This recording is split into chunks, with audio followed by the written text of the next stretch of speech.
درود پاک پڑھیں، اللہم صلی علی سیدنا شفیعنا حبیبنا قریبنا مولانا محمد بارک وسلم صلو علیہ صلاۃ دائما علیک یا سیدی یا حبیبی یا رسول اللہ صلی اللہ تعالی علیہ وسلم۔ تو دیکھیں حضرت عبد الرحمن نے دونوں حضرات سے مشورہ کیا کہ آپ بننا چاہتے ہیں، اور اگر آپ نہ بنے تو آپ کس کو خلیفہ دیکھنا چاہتے ہیں؟ اسی طریقے سے حضرت عثمان سے بھی کہا کہ اگر آپ نہ بنے تو آپ کس کو دیکھنا چاہتے ہیں؟ تو جب تمام لوگوں سے مشورہ کر لیا، حضرت عبد الرحمن نے کہا حضرت عثمان غنی کو کہ میں ان کو خلیفہ بناتا ہوں اپنی طرف سے، اور آپ کے ہاتھ پہ بیعت کر لی، آپ کو خلیفہ بنا دیا گیا۔ کیونکہ اکثر صحابہ جو یہ چاہتے تھے، جتنے بھی صحابہ کرام کی جماعت تھی ان میں سے 75% صحابہ کی یہ رائے تھی کہ حضرت عثمان کو خلیفہ بنایا جائے، حضرت عثمان کو خلیفہ بنایا جائے۔ اس لیے حضرت عبد الرحمن ابن عوف رضی اللہ تعالیٰ عنہ نے آپ کا ہاتھ پکڑا اور آپ کے ہاتھ پہ بیعت کر لی۔ جب آپ نے بیعت کی تو حضرت مولا کائنات نے بھی کر لی، اور وہ جو تین پہلے نکل گئے تھے، حضرت زبیر رضی اللہ تعالیٰ عنہ، حضرت سعد بن ابی وقاص رضی اللہ تعالیٰ عنہ اور حضرت طلحہ رضی اللہ تعالیٰ عنہ، ان تینوں حضرات نے بھی بیعت کر لی۔ جب یہ صحابہ کرام جو اجلے صحابہ کرام میں سے آتے ہیں، ان لوگوں نے جب بیعت کر لی تو دوسرے صحابہ نے بھی بیعت کر لی، اور تمام صحابہ کرام نے حضرت عثمان ذو النورین رضی اللہ تعالیٰ عنہ کو اپنا خلیفہ تسلیم کر لیا۔ یہ تھی حقیقت آپ کے خلیفہ بننے کی۔ تو آپ کب بنے خلیفہ؟ 3 محرم الحرام شریف کو 23 ہجری میں، اور آپ نے خلافت فرمائی ہے 12 سال۔ کتنے سال؟ 12 سال۔ 30 میں 12 جوڑیں تو کتنا ہوتا ہے؟ 35 سال۔ 35 ہوتا ہے نا؟ تو فرماتے ہیں آپ نے خلافت فرمائی ہے 12 سال، یعنی 35 ہجری تک حضرت سیدنا عثمان غنی رضی اللہ تعالیٰ عنہ نے خلافت فرمائی، 35 ہجری تک۔ اب اس میں بڑے بڑے کارنامے، میں نے آپ کے قبول اسلام کا واقعہ نہیں ذکر کیا کہ آپ جو ہیں ان لوگوں میں سے ہیں جن کو حضرت ابوبکر صدیق مردوں میں سب سے پہلے اسلام لائے، تو آپ نے تبلیغ فرمائی، آپ کے تبلیغ سے حضرت عثمان غنی رضی اللہ تعالیٰ عنہ اسلام لے کر کے آئے۔ اور فرماتے ہیں جب آپ مسلمان ہوئے نا تو آپ کا چچا تھا، وہ بڑا آپ پہ غصہ ہو گیا اور آپ کا ہاتھ پیر باندھ دیا رسیوں سے، اور باندھ کر کے کال کوٹری میں بند کر دیا۔ کہا جب تک تم اپنے نئے مذہب سے پھر نہیں جاتے ہو، اپنے باپ دادا کا دین چھوڑ دیا تو نے اور اسلام کو اختیار کر لیا، جب تک اسلام سے مکر نہیں جاتے، منحرف نہیں ہو جاتے، تب تک میں تم کو روم سے نہیں نکالنے والا، تم کو باندھ کر کے رکھوں گا۔ حضرت عثمان ذو النورین رضی اللہ تعالیٰ عنہ فرماتے ہیں کہ میں نے کہا تم چاہے مجھے زندگی بھر باندھ کر کے رکھو، واللہ چاہے میرے جسم کے چیتھڑے اڑا دو، میں اسلام سے منحرف ہونے والا نہیں ہوں۔ تو یہ آپ کے اسلام لانے کا واقعہ تھا، اور اس طریقے سے آپ نے خلافت کو اختیار فرمایا، وہ آپ نے سن لیا۔ حضرت سیدنا عثمان غنی رضی اللہ تعالیٰ عنہ کے زمانے میں 2-3-4 کام بڑے زبردست ہوئے، جیسے حضرت عمر فاروق اعظم کے زمانے میں فتوحات بڑے ہوئے۔ فتح سمجھتے ہیں نا، یعنی دوسرے ملک اسلام میں آ گئے، ویسے حضرت عثمان غنی رضی اللہ تعالیٰ عنہ کے زمانے میں بھی فتوحات کا تانتا بچ گیا۔ فرماتے ہیں 12 سال آپ نے خلافت فرمائی ہے، ان 12 سالوں میں فرماتے ہیں ایران کا پورا حصہ یا اکثر حصہ اسلام میں داخل ہو گیا ہے۔ اسفانیہ جسے آپ اسپین ابھی کہتے ہیں، اسپین شاید نام سنا ہوگا آپ نے، تو اسپین بھی حضرت سیدنا عثمان غنی رضی اللہ تعالیٰ عنہ کے زمانے میں فتح ہوا۔ قبرص حضرت سیدنا عثمان غنی رضی اللہ تعالیٰ عنہ کے زمانے میں فتح ہوا۔ اسی طریقے سے رے حضرت عثمان غنی رضی اللہ تعالیٰ عنہ کے زمانے میں فتح ہوا۔ فرماتے ہیں سمندری لڑائیاں جتنی ہوئی ہیں، حضرت عمر فاروق اعظم کے زمانے میں سمندر سے لڑائی نہیں ہوئی، کیونکہ حضرت امیر معاویہ رضی اللہ تعالیٰ عنہ جو حضور کے سگے سال ہیں، حضرت ابو سفیان کے بیٹے ہیں، ان کو حضرت عمر فاروق اعظم نے شام کی خلافت عطا فرمائی تھی، شام کا حاکم بنایا تھا، شام کا، ملک شام کا۔ تو فرماتے ہیں کہ حضرت امیر معاویہ نے بہت ذکر کیا تھا کہ یا امیر المومنین، حضرت عمر سے کہا تھا کہ یا امیر المومنین مجھے اجازت دیں کہ ہم لوگ کشتیوں سے سمندر پار کر کے دوسرے ملکوں کو جا کر کے جو ہے لڑائی کریں، جہاد کریں، اور جو ہے لوگوں کو دین کی دعوت دیں، تبلیغ کریں۔ تو فرماتے ہیں کہ حضرت عمر فاروق اعظم نے فرمایا کہ میں ایسے اجازت نہیں دے سکتا۔ جہاز کے بارے میں کسی کو کچھ نالج نہیں تھی، اس وقت نئی جو ہے ایجاد ہوا تھا نئے چیزوں کا۔ تو فرماتے ہیں کہ آپ نے حضرت عمر ابن عاص رضی اللہ تعالیٰ عنہ کو بھیجا کہ جاؤ تم جہاز کے بارے میں تحقیق کر کے آؤ، وہ جہاز جو پانی میں چلتی ہے، کشتی۔ تو اب حضرت عمر ابن عاص رضی اللہ تعالیٰ عنہ ہے، آپ نے تحقیق کی، فرمایا یہ ایک ایسی چیز ہے جو چلتی ہے تو لوگوں کے دل دھڑکتے ہیں، جب رکتی ہیں تو لوگوں کے دل تھم جاتے ہیں، اگر آدمی ایک طرف ہو جائے تو یہ پلٹ جاتی ہے۔ مطلب کشتی کے بارے میں آپ نے پوری ڈیٹیل دی اور لے جا کر کے حضرت عمر فاروق اعظم کو دیا۔ حضرت عمر فاروق اعظم نے جب اس کے بارے میں پڑھا تو آپ نے فرمایا میں قسم کھاتا ہوں جب تک عمر زندہ ہے میں کشتی پہ کسی بھی مسلمان کو سوار نہیں ہونے دوں گا، کیونکہ وہ خطرے والی چیز تھی۔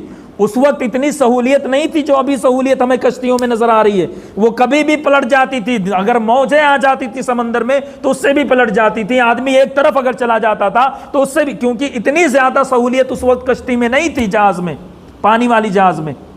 تو حضرت عمر فاروق اعظم رضی اللہ تعالیٰ عنہ نے فرمایا کہ میں مسلمانوں کو سوار ہونے کی اجازت نہیں دیتا، اس لیے جو ہے حضرت امیر معاویہ خاموش رہے۔ لیکن جب حکومت آئی حضرت عثمان غنی کی اور آپ نے اجازت مانگی کہ مجھے سمندر میں جہاز لے کر کے اور مجاہدین کو لے کر کے جانے کی اجازت دے دیے تو آپ نے اجازت فرما دی، اور جب آپ کو اجازت مل گئی تو حضرت امیر معاویہ نے فرماتے سمندری جتنی لڑائیاں ہوئی ہیں وہ ساری کی ساری مسلمانوں نے جیتی ہیں، اور حضرت امیر معاویہ نے فتح حاصل فرمائی۔ پورا ایران جو ہے اور پورا خراسان کا علاقہ، ایران کا علاقہ، سارا کچھ جو ہے آپ کے قبضے میں آ جاتا ہے، اور بے شمار ممالک فتح ہوتے ہیں، بے شمار ملک فتح ہوتے ہیں۔ تو فرماتے ہیں کہ حضرت عثمان غنی رضی اللہ تعالیٰ عنہ کے زمانے میں جیسے حضرت عمر کے زمانے میں ممالک فتح ہوئے اور اسلام میں داخل ہوئے اور اسلام کا بڑا چرچا ہوا اور اسلام جو ہے ترقی پہ تھا، عروج پہ تھا، اسے حضرت عثمان غنی کے زمانے میں بھی تھا۔ حضرت عثمان غنی نے ایک کام اور کیا، کام بڑے سارے کیے، میں جو بتا رہا ہوں وہ سنیے۔ فرمایا آپ نے مسجد نبوی کی توسیع کرائی۔ توسیع سمجھتے ہیں؟ توسیع مطلب اس کو بڑھایا، جیسے چھوٹی تھی تو اس کو اور بڑا کیا۔ پہلے جو مسجد نبوی تھی وہ چھوٹی تھی، حضرت عثمان غنی رضی اللہ تعالیٰ عنہ نے اس کی توسیع کرائی، یعنی اس کو بڑھایا۔ تو آپ نے بڑھا کر کے 160 ہاتھ لمبا، کتنا ہو جائے گا 160 ہاتھ لمبا؟ 160 ہاتھ لمبا کیا اور 150 ہاتھ چوڑا فرمایا۔ فرماتے ہیں اللہ کے نبی صلی اللہ علیہ وسلم نے جو مسجد تیار فرمائی تھی وہ کھجور کے چھال سے اوپر چھت بنائے گئے تھے، اور کھجور کی جو ہے ٹہنیاں وہ جو ہے بمبو کا کام کر رہی تھیں یا جو ہے پلر کا کام کر رہی تھیں، اور کچی دیواریں تھیں۔ لیکن حضرت عثمان غنی کے زمانے میں مسجد نبی، فرماتے ہیں حضرت عثمان غنی رضی اللہ تعالیٰ عنہ نے فرماتے ہیں کہ آپ نے ترشوائے پتھر اور پتھر لگائے دیواروں میں، پہلے کچی اینٹیں تھیں لیکن آپ نے پتھر لگوائے، اور فرماتے ہیں جو ستون بیچ میں ڈالے گئے، پلر جو ڈالے گئے وہ بھی پتھر کے ڈالے گئے حضرت عثمان غنی کے زمانے میں، اور آپ نے مسجد نبوی کو اور خوبصورت اور لمبا چوڑا بنایا۔ یہ ایک کام آپ کے زمانے میں بڑا ہوا۔ جامع القرآن آپ ہیں، آپ وہ ہیں جنہوں نے قرآن کو جمع فرمایا۔ نہیں سمجھے کیسے؟ اللہ کے نبی صلی اللہ علیہ وسلم اس دنیا میں آئے تو ظاہر سی بات ہے حضور ایک جگہ نہیں رہے، حضور جہاں بھی جاتے کہیں بھی وہی نازل ہو جاتی تھی، اور جو اس وقت حضور کے ساتھ ہوتا وہ لکھ لیا کرتا تھا، وہی یاد کر لیا کرتا تھا۔ حضرت عثمان غنی نے دیکھا کہ بھائی صحابہ کرام جن کو قرآن مقدس یاد تھا، حضرت عثمان غنی خود حافظ تھے، فرماتے ہیں جن کو یاد تھا وہ سارے شہید ہو رہے ہیں، کسی کو کوئی صورت یاد تھی، کیونکہ اب جو حضور کے ساتھ جہاں ہوتا تھا وہاں پہ جو آیت یا جو صورت اترتی تھی وہ یاد کر لیا کرتا تھا۔ تو فرماتے ہیں کہ جب صحابہ کرام شہید ہونے لگے تو حضرت عثمان غنی نے دیکھا تو اسے تو مسئلہ ہو جائے گا، تو آپ نے فرمایا کہ جن جن لوگوں کو یاد تھا ان کو جمع کیا، اور جمع کر کے قرآن کو پوری صورتوں کے ساتھ جو ہے اور پاروں کے ساتھ جو شکل دیا گیا ہے وہ حضرت عثمان غنی رضی اللہ تعالیٰ عنہ نے کروایا۔ یہ ابھی جو قرآن مقدس ہمارے سامنے موجود ہے، آیتوں کے ساتھ، صورتوں کے ساتھ، پوری ایک جو ہے فہرست کے ساتھ اور ایک ترتیب کے ساتھ، وہ حضرت عثمان غنی رضی اللہ تعالیٰ عنہ کی دین ہے کہ آپ نے یہ فرمایا، قرآن کو جمع فرمایا۔ یہ حضرت عثمان غنی رضی اللہ تعالیٰ عنہ کی دین ہے۔ اسی طریقے سے آپ نے اور بے شمار کارنامے انجام دیے، بے شمار کارنامے، ان کی گنتی نہیں ہے۔ فرماتے ہیں 6 سال آپ کی حکومت، 12 سال آپ نے فرمائی، 6 سال آپ کی حکومت بڑی اچھے سے چلی، 6 سال آپ کی حکومت بڑی اچھے سے، میں نے پہلے سمجھا دیا ہے کہ کسی بھی صحابی کے بارے میں کوئی ٹپڑی نہیں کر سکتا۔ اللہ نے فرما دیا رضی اللہ عنہم ورضوا عنہ، کہ اللہ ان سے راضی، وہ اللہ سے راضی ہیں، پھر ہمیں کچھ بھی بولنے کا حق حاصل نہیں ہے۔ فرماتے ہیں 6 سال آپ کی حکومت بڑی اچھے سے چلی، صحابہ کرام بھی خوش تھے، اور جو ہے دیگر ممالک کے لوگ، مصر کے لوگ اور تمام جہاں کے لوگ جو بھی تھے وہ سارے بڑے خوش تھے کہ حکومت بڑی اچھی چل رہی ہے، لوگ پسند بھی فرماتے۔ لیکن کہتے ہیں جب 6 سال کے بعد کا مسئلہ آیا، 6 سال کہ بات کا جب مسئلہ آیا تو فرماتے ہیں اس میں مسائل خراب ہوتے گئے، خراب یوں ہوتے گئے۔ اب کچھ لوگوں نے یہ بیان کیا ہے کہ حضرت عثمان غنی رضی اللہ تعالیٰ عنہ نے جو صحابہ کرام جہاں پہ تھے، جیسے مصر میں حضرت عمر ابن عاص تھے، اسی طریقے سے اور دوسری جگہوں پر کوئی اور تھے، کوفہ میں کوئی اور تھا، رے میں کوئی اور تھا، کوئی اور، اس طریقے سے۔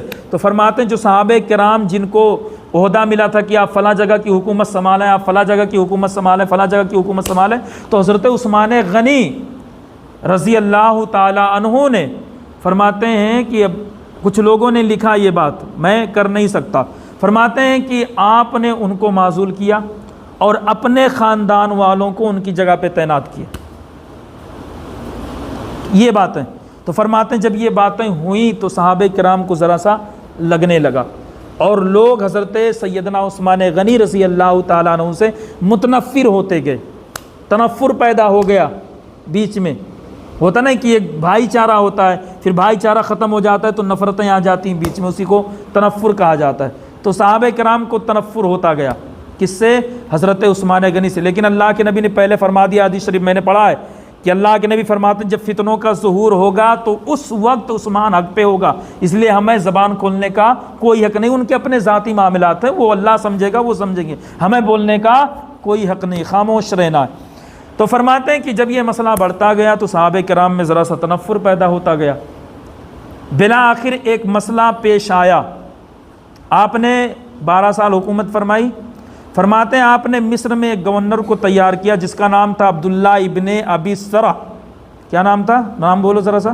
عبداللہ ابن ابی سرح، اس کو گورنر بنا کر کے مصر کا، جیسے ہمارے یہاں ہوتا نا بھائی، اب پی ایم کوئی اور ہوتا ہے پر سی ایم جگہ جگہ کے الگ الگ ہوتے ہیں، تو ایسے ہی مدینہ میں دارالخلافت تھا اور آپ نے سب کو حکومت، کوئی مصر کا گورنر ہے، کوئی شام کا گورنر ہے، کوئی اس طریقے سے، تو آپ نے جس کو گورنر بنایا تھا عبداللہ ابن ابی سرح، جب اس کو آپ نے گورنر بنا کر کے بھیجا تو وہ گیا اور وہاں پر اس نے جو ہے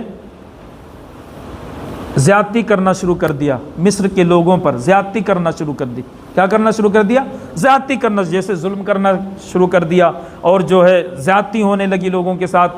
تو وہاں کے 6-7 لوگ مل کر کے مصر سے حضرت عثمان غنی کے پاس آئے اور کہا کہ آپ نے اس بار جو گورنر بنا کر کے بھیجا ہے وہ گورنر ہمیں پسند نہیں آ رہا، وہ زیادتی کرتا ہے، وہ ظلم کرتا ہے، ہمیں نہیں پسند آ رہا ہے، تو ایک کام کریں آپ اس کو معزول کریں اور اس کی جگہ پہ کسی اور کو تعینات کریں۔ تو حضرت عثمان غنی رضی اللہ تعالیٰ عنہ نے فرمایا ٹھیک ہے آپ لوگ جائیں، دیکھتا ہوں میں کیا ہوتا ہے۔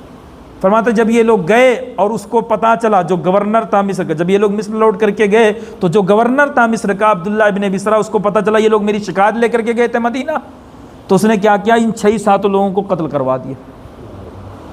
جب اس نے قتل کرایا تو ظلم اور زیادہ بڑھ گیا، باتیں اور زیادہ ہونے لگی، ظلم اور بڑھ گیا۔ تو پھر مصر سے 700 لوگ، کتنے لوگ؟ 700 لوگ اس کی شکایت لے کر کے کس کے پاس آتے ہیں؟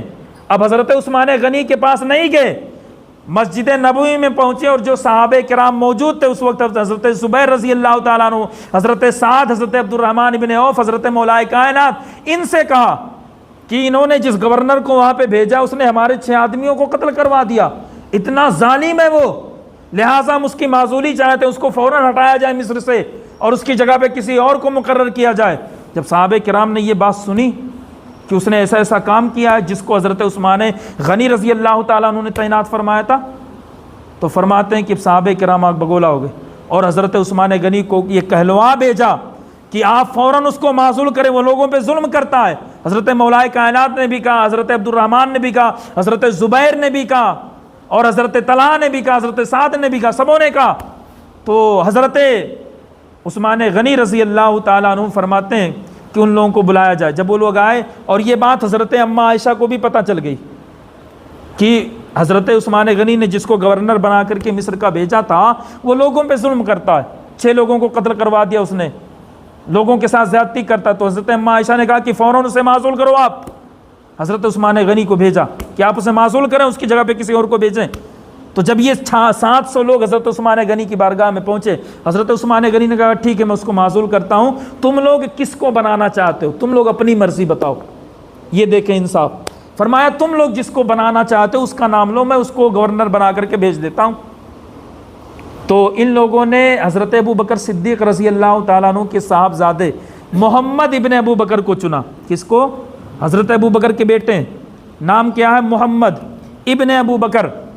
تو فرماتے ان کو چنا، کہا ان کو مصر کا گورنر بنا دیجئے۔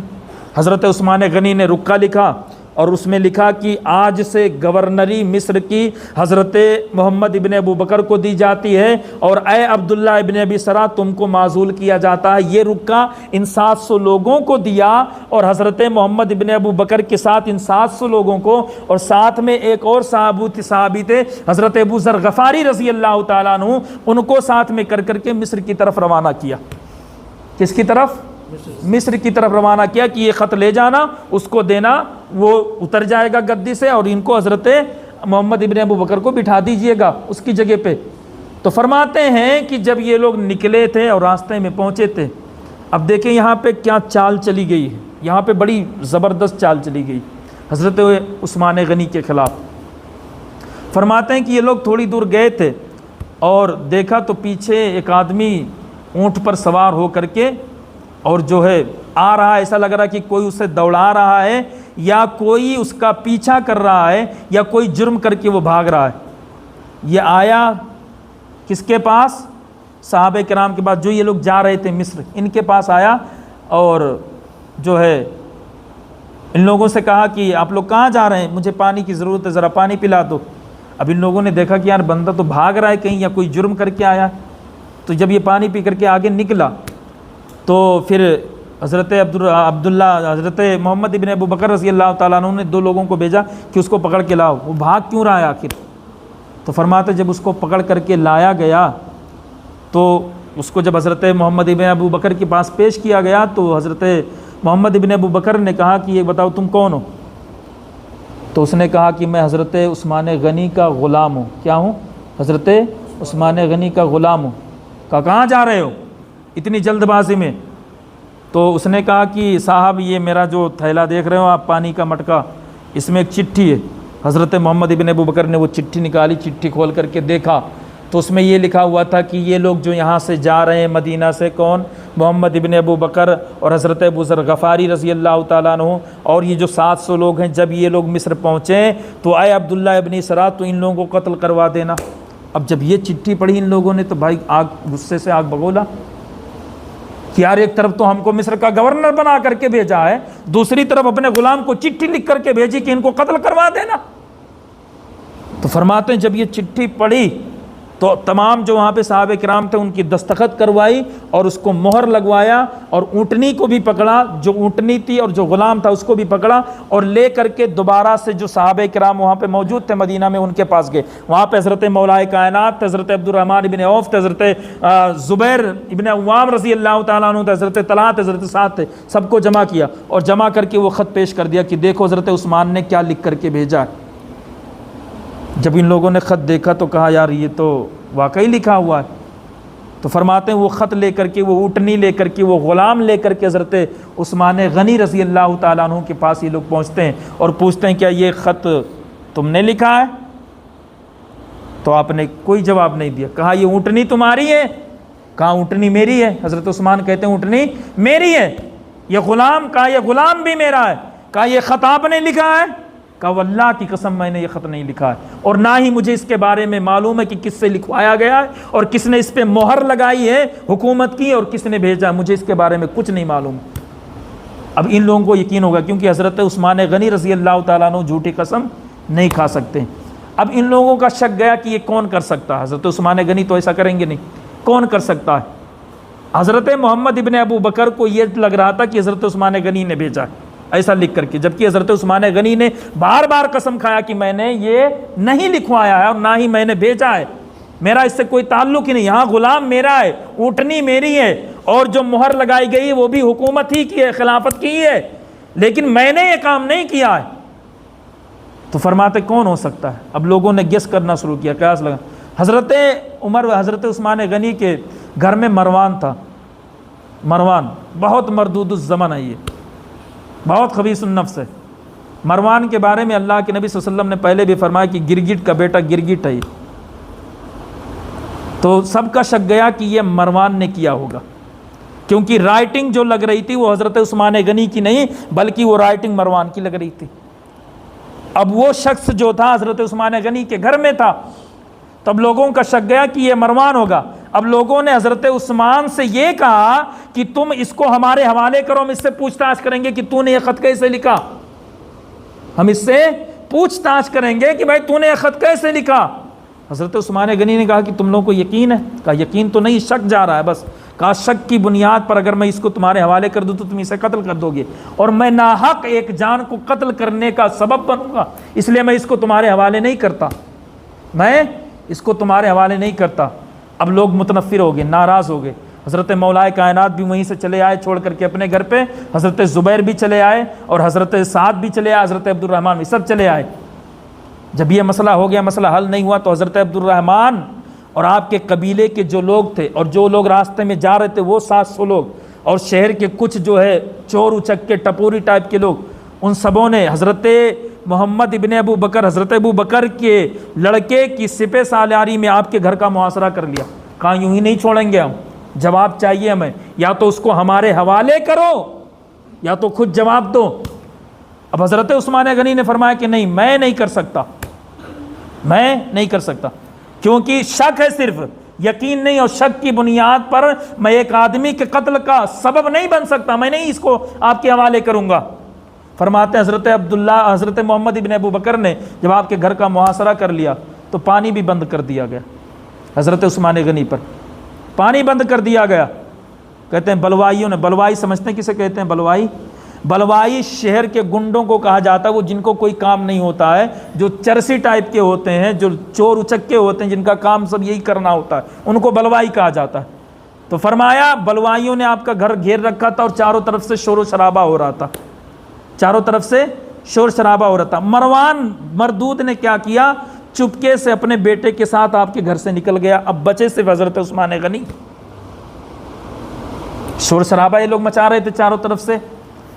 اب جب پانی بند کر دیا ان لوگوں نے تو حضرت عثمان غنی چھت کے اوپر سے جھانک کر کے بولے، یہ بتاؤ تم میں حضرت مولائے کائنات ہیں؟ تو لوگوں نے کہا نہیں، ہمارے پاس حضرت علی نہیں ہے۔ کہا حضرت عبد الرحمن ہے؟ کہا وہ بھی نہیں ہے۔ کہا اگر نہیں ہے تو ان کے گھر پہ یہ بھجوا دو کہ مجھے پانی کی ضرورت ہے، لہٰذا پانی بھجوا دیں۔ تو حضرت مولائے کائنات نے 3 گھڑا بھر کر کے پانی بھجوایا۔ کتنا؟ 3 گھڑا بھر کر کے پانی بھجوایا ہے حضرت مولائے کائنات نے۔ اب 3 گھڑا کتنے دن تک چل سکتا ہے؟ فرماتے ہیں جب حضرت مولائے کائنات نے دیکھا کہ یہ لوگ محاصرہ بند نہیں کر رہے ہیں بلکہ لگے ہوئے ہیں، تو حضرت امام حسن رضی اللہ تعالیٰ عنہ کو، حضرت امام حسین کو تلواریں دی اور کہا جاؤ حضرت سیدنا عثمان غنی کے دروازے پہ کھڑے ہو جاؤ، اور پہرا تو کوئی بھی بلوائی اندر گھسنا نہیں چاہیے۔ اسی طریقے سے حضرت زبیر نے اپنے صاحبزادے کو بھیجا، حضرت عبد الرحمن نے اپنے صاحبزادے کو بھیجا، اور حضرت جو ہے طلحہ نے اپنے صاحبزادے کو بھیجا، حضرت سعد نے اپنے صاحبزادے کو بھیجا، سب نے اپنے اپنے لڑکوں کو بھیج دیا کہ جا کر کے ان کی رکھوالی کرو، کوئی ان تک پہنچنا نہیں چاہیے۔ فرماتے اب حضرت محمد بن ابو بکر جو نیچے تھے بلوائیوں کے ساتھ، جن کے بارے میں خط لکھا گیا، تو ظاہر سی بات ہے ان کو جلن رہے گی، تو فرماتے انہوں نے کہہ دیا کہ تیر برساؤ۔ اب جب ان لوگوں نے تیر برسایا، کس کے کہنے پہ؟ حضرت محمد ابن ابو بکر کے کہنے پہ، حضرت ابو بکر صدیق کے صاحبزادے، ان کے کہنے پہ کہا تیر برساؤ۔ اب ان لوگوں نے تیر برسایا نا، تو ایک تیر جا کر کے حضرت امام حسن رضی اللہ تعالیٰ عنہ کو یہاں لگ جاتا ہے۔ جب تیر یہاں لگتا ہے تو خون بہنا شروع ہو جاتا ہے۔ جب حضرت عبد الرحمن نے دیکھا کہ یہ تو تیر جو ہے حضرت حسن رضی اللہ تعالیٰ عنہ کو لگ گیا، اور حضرت علی کا غلام بھی تھا کمبر، اس کو بھی لگ گیا، تو فرماتے ہیں آپ کو ڈر ہوا کہ ابھی اگر حضرت مولائے کائنات کو پتہ چل گیا تو پھر قریش جتنے وہ اٹھ کر کے آ جائیں گے اور میں پھنس جاؤں گا۔ تو فرماتے ہیں کہ آپ نے کیا کیا؟ 2 آدمیوں کو پکڑا۔ کس کو؟ 2 لوگوں کو پکڑا ان میں سے، اور 2 لوگوں کو پکڑ کر کے جو پڑوس میں گھر تھا حضرت عثمان غنی کے گھر کے بازو میں جو گھر تھا اس کے گھر میں گئے، اور پھر اس کے گھر سے جو ہے اندر کود آئے۔ کس کے گھر میں؟ حضرت عثمان غنی کے گھر میں، حضرت عثمان غنی کے گھر میں کود آئے۔ اب یہ لوگوں کا کیا مسئلہ تھا؟ حضرت امام حسن و حسین اور دوسرے جو حضرات تھے وہ اوپر تھے، اور حضرت عثمان غنی رضی اللہ تعالیٰ عنہ جو تھے یہ نیچے اپنی اہلیہ کے ساتھ تھے، اور باقی لوگ جو امام حسن و حسین تھے جو رکھوالی کر رہے تھے، جن کو حضرت مولائے کائنات نے لگا رکھا تھا، یہ لوگ اوپر تھے اور یہ لوگ نیچے تھے۔ تو یہ بازو والے کے گھر سے مکان سے کود کر کے ان کے گھر میں آ گئے، اور آیا تو دیکھا کمرے میں جو ہے آپ اپنے اہلیہ کے ساتھ تھے حضرت عثمان غنی۔ تو اس نے کس نے حضرت محمد ابن ابو بکر نے کہا کہ آپ دونوں ٹھہر جاؤ، میں اندر جاتا ہوں، ان کی اہلیہ۔ آپ گئے اندر تو حضرت عثمان غنی رضی اللہ تعالیٰ عنہ کی داڑھی پکڑ لی۔ کس نے؟ حضرت ابو بکر صدیق کے بیٹے نے۔ کیا پکڑ لیا؟ داڑھی پکڑ لی۔ داڑھی پکڑی تو حضرت عثمان غنی کہتے ہیں کہ اگر تمہارا والد یہاں پہ ہوتا نا تو اس فعل کے بدلے تم کو بہت پیٹتا تھا۔ یعنی آپ نے کہا کہ تمہارے والد کو یہ چیز پسند نہیں آتی جو تم کر رہے ہو۔ فرماتے جب والد کا نام میں نے سنا تو میں پیچھے ہٹ گیا اور میں باہر نکل کر کے آ گیا۔ کہتے ہیں میرے باہر نکلنے کی دیری تھی کہ جو دو لوگ میرے ساتھ میں آئے تھے ان لوگوں نے جھپٹا مار کر کے حضرت سیدنا عثمان غنی رضی اللہ تعالیٰ عنہ کو شہید کر دیا۔ انا للہ و انا الیہ راجعون، شہید کر دیا۔ فرماتے ہیں جب شہید کر دیا نا تو ہم لوگ چپکے سے پھر نکل کر کے ان کے گھر سے ادھر آ گئے، اور آپ کی اہلیہ نے چھت پہ جا کر کے لوگوں میں اعلان کر دیا کہ لوگوں امیر المومنین شہید کر دیے گئے۔ حضرت مولا کائنات اس وقت مدینہ میں نہیں تھے، باہر گئے ہوئے تھے۔ آپ کو خبر ملی تو دوڑتے ہوئے آئے اور آ کر کے پوچھا کیسے ہوا؟ تو آپ کی اہلیہ نے بتایا کہ حضرت ابوبکر صدیق کے بیٹے تھے اور دو لوگ ان کے ساتھ اور تھے۔ وہ لوگ آئے اور حضرت ابوبکر صدیق کے بیٹے نے حضرت سیدنا عثمان غنی کی داڑھی پکڑی، اور آپ نے جب آپ کے باپ کا نام لیا تو داڑھی چھوڑ کر کے دور کھڑے ہو گئے، لیکن جو دو لوگ اور تھے انہوں نے شہید کر دیا۔ کہا تم پہچانتی ان لوگوں کو؟ تو آپ نے فرمایا کہ میں ان لوگوں کو پہچانتی نہیں۔ جس نے حضرت سیدنا عثمان غنی کو شہید کیا تھا وہ مصر کا رہنے والے تھا، اس کی آنکھیں نیلی تھی، وہ کالا بھوت تھا، کالیا تھا۔ تو فرماتے اس نے شہید کیا تھا۔ تو حضرت مولا کائنات نے کچھ نہیں کہا کیونکہ اب معلوم نہیں تھا کون تھا وہ۔ حضرت پھر ان کو بلایا گیا، حضرت محمد ابن ابو بکر کو حضرت مولا کائنات نے بلا کر کے کہا ادھر آؤ۔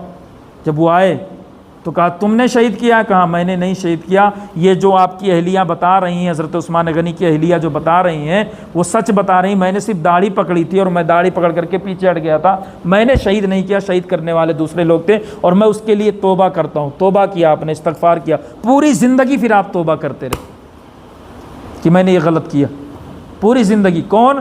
حضرت محمد ابن ابو بکر پوری زندگی توبہ کرتے رہے۔ فرماتے ہیں کہ پھر جو ہے جب آپ کا انتقال پرملال ہو گیا اور جو ہے اب آپ کو غسل دینے کی باری آئی تو فرماتے ہیں حضرت عثمان غنی رضی اللہ تعالیٰ عنہ کو غسل دیا گیا اور پھر آپ کو نہلایا گیا، اور نہلا کر کے پھر آپ کو جنت البقیع میں دفن فرمایا گیا۔ اس طریقے سے ماہتاب نبوت کے جو چراغ اللہ کے رسول صلی اللہ علیہ وسلم جلا کر کے گئے تھے ان میں سے ایک چراغ اور بھی بجھ جاتا ہے۔ اور 35 ہجری میں فرماتے ہیں ذوالحجہ 18 ذوالحجہ کو حضرت سیدنا عثمان غنی رضی اللہ تعالیٰ عنہ اس دنیا کو چھوڑ کر کے چلے جاتے ہیں۔ آپ نے 12 سال حکومت فرمائی۔ کتنے سال؟ 12 سال حکومت فرمائی ہے۔ اب ایک بار پھر سے ریپیٹ کر لیں، اللہ کے نبی صلی اللہ علیہ وسلم 11 ہجری میں یہاں سے گئے، دنیا سے رخصت ہوئے، اور فرماتے ہیں 11 ہجری سے لے کر کے 13 ہجری تک حضرت ابو بکر نے خلافت سنبھالی، 13 ہجری سے لے کر کے 23 ہجری تک حضرت عمر فاروق اعظم نے خلافت سنبھالی، 23 ہجری سے لے کر کے 35 ہجری تک حضرت عثمان غنی رضی اللہ تعالیٰ عنہ نے خلافت سنبھالی۔ اب حضرت عثمان کے بعد جب لوگوں نے دیکھا کہ اب تو کوئی رہا نہیں کس کو خلیفہ بنا جائے، سب نے جا کر کے حضرت مولا کائنات کے ہاتھ پہ بیعت کر لی اور آپ کو خلیفہ تسلیم کر لیا۔ کس کو؟ حضرت مولا کائنات کو۔ اب انشاءاللہ کل آگے یہیں سے بیان کریں گے۔ اللہ رب العزت کی بارگاہ میں دعا مولا کریم ہم سبوں کی تمام باتوں پہ عمل کرنے کی توفیق عطا فرمائے۔ مولا ہم میں جو بیمار ہیں انہیں شفا عطا فرما، جو پریشان حال ہیں ان کی پریشانیوں کو دور عطا فرما، جو لوگ بے روزگار ہیں ان کے لیے روزی روزگار مہیا فرما۔ پروردگار عالم ہم سبوں کو حضرت سیدنا عثمان غنی رضی اللہ تعالیٰ عنہ کا صدقہ عطا فرما۔ کھڑے ہو جائیں، سلام پڑھ لیں۔